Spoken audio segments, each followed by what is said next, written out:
After the discovery or the disclosure, your spouse is going to be on a roller coaster ride of emotions. I need to release the expectations that I have. We mentioned earlier of how you should heal and how you shouldn't heal, and maybe a time frame of when it should be, or how your roller coaster should be. And I've got to release those expectations because it's her. And just knowing that those roller coaster emotions are not about something you did in that moment. Yeah. And So as the betrayer, there could be an opportunity to put blame on your spouse. did this. Yeah, if you would have done this, if you wouldn't have done that, if you did this, I wouldn't have done that. And I'm 100% responsible for the actions that I committed against you. Yeah, because I can promise you, as the spouse that was betrayed, I was doing a lot of blaming myself as it was. I must have done something wrong to deserve this. I must not be pretty enough. I must not look good enough. I must not have what it takes. Start looking at what were the things that I contributed to. Because you were lowering your walls and taking responsibility, it made me feel safe to own up to how I saw myself showing up in the marriage and my own faults. But I can promise you, if you would have blamed me, that would have not happened, because I would have been protecting myself and putting walls up because of the blame.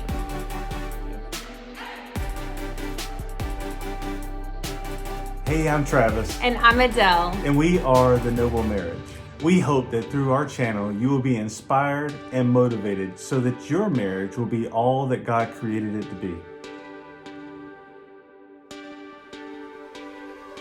Hey friends, welcome back to our channel. This series is all about how Travis processed through alongside me as I was walking through grief from the marriage that I thought we had. After the discovery or the disclosure, your spouse is going to be on a roller coaster ride of emotions. It's going to go up and down. And Adele mentioned that in our last video series about grieving, of how she rode a roller coaster. And you know, as the spouse who was the betrayer, I just want to share with you that that's a possibility of what's going to happen, is a roller coaster ride. And just be prepared for that. You know, your actions caused this reaction, and just being okay with what you're going through so that you're there with them, so you're there for them. Yeah, one of the things that you really did in that area to help me was you just made our home a safe place for me to grieve. And I talk about that in the other series, but he really did create a space for me to be able to cry when I needed to cry, and he would take care of our daughter, and if I needed to go for a walk, you made sure I was able to do that. And you were just so helpful. And when I was experiencing really high emotions, really low emotions, you gave me the space to do that. And it was so helpful for my healing, because my natural response was to hold it all in, because I didn't want to constantly be sharing every time I was going through these emotions. But it really was so helpful to be able to do that, because it kept me from resisting what was going on inside of me. Yeah. Thank you for sharing that. And your spouse may or may not go through the same roller coaster ride as someone else. I mean, it's going to vary. Maybe shock. Yeah, it's going to vary probably dramatically from person to person. But this is our experience. And we're also speaking from how we coach and what we've seen in other couples as well. So here's another one too, is I need to release the expectations that I have. We mentioned earlier of how you should heal and how you shouldn't heal, and maybe a time frame of when it should be, or how your roller coaster should be. And I've got to release those expectations because it's her. It's the other spouse who's going through that, and I just need to be a safe place, like you said, for that to happen. and being okay with her going through with whatever she's going through, and just being there to support. Because it might look like you might want me to hug you, but then you might want me to be nowhere near you. Yes, that happened quite frequently. And just maybe asking, hey, how can I support you right now? How can I come alongside you and help you right now? What is it you need? Oh, you need me to leave the room. Got that. I'll go occupy myself somewhere else. And just knowing that those roller coaster emotions are not about something you did in that moment. Yeah. And everything That's to do with I'm being triggered, or I'm just having a really intense sadness and I really need to feel your love right now, or I'm experiencing really raging anger and I need you nowhere near because looking at you is triggering me. Right. I mean, there were just so many different emotions, and just allowing me to have that space was so healing. So as the betrayer, there could be an opportunity to put blame on your spouse whenever it's either discovery or disclosure is coming out, like I sinned, I was unfaithful, I did something wrong in my marriage. There could be an opportunity for me being like, I did that, but you know what, I wouldn't have done that if you would have. Or I did this because you did this. Yeah, if you would have done this, if you wouldn't have done that, if you did this, I wouldn't have done that. And you know what? There's always responsibility that can be taken on both parts because there's two people in the marriage.